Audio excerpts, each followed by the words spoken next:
Jaeger's mouth went dry. "That's a lizard panzer there," he shouted into the microphone to his wireless set. It was stating the obvious, overstating the obvious, but it had to be said. "Armor piercing," Gunther Grillparzer said to Karl Mahler. "Give me one of the new rounds. We'll see what they can do." "If they can do anything," Mahler said gloomily, but he slammed one of the aluminum sabot rounds into the breech of the Panther's long 75mm cannon. With a clang, Grillparzer closed it. "Range?" Jaeger asked. "Long, sir," the gunner answered. "Better than 1,500 meters." Jaeger grunted. He didn't see any other good hiding places for panzers ahead, but that didn't mean there weren't any. Even against the one, sending his own panzers out to flank it was more likely to get them picked off one at a time than anything else. The Lizard Panzer's turret had a powered traverse, about which Jaeger was fearfully jealous. He couldn't just sit here either.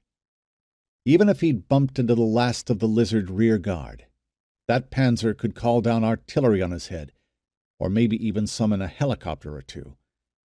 With their rockets, Lizard helicopters made nasty anti-panzer weapons, and they'd shoot up infantry like teething biscuits. The barn started to burn, the sole result of the high-explosive shells the Germans had thrown at it. That was a break. The smoke would screen his panzers from the Lizard eyes, at least until they shifted position. And, set alongside his other options, flanking out the Lizard Panzer didn't look so bad after all. He was off to the right of the barn. He ordered out a Tiger from off to the left and a Panzer IV from right out in front.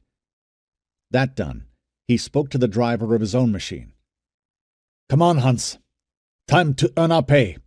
Forward!" "Jawohl!" Johannes Drucker sped out into the open country. The Panzer IV fired at the Lizard Panzer. Its gun wasn't much worse than the Panther's, but at long range, its odds of doing anything useful were slim indeed. A shell knocked down a tree behind the Panzer IV.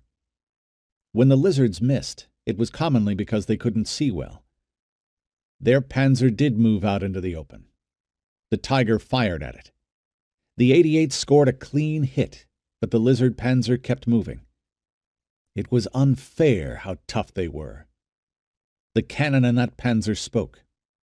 The Tiger's turret flew off, shells inside exploding as it crashed to the ground 5 or 6 meters away from the stricken Panzer. The chassis burned merrily too. All 5 crewmen had to be dead. An infantry fired an anti-Panzer rocket at the Lizard machine. He hit it right in the glacis plate, but the Lizard Panzer's frontal armor, from what Jaeger had heard, it wasn't just steel, defeated the shaped charge warhead. The machine gun kept searching for Germans on foot. "Range?" Jaeger said again. "Down under 500 meters, sir," Gunther Grillparzer answered. "Driver, halt," Jaeger said, and then, "Fire!"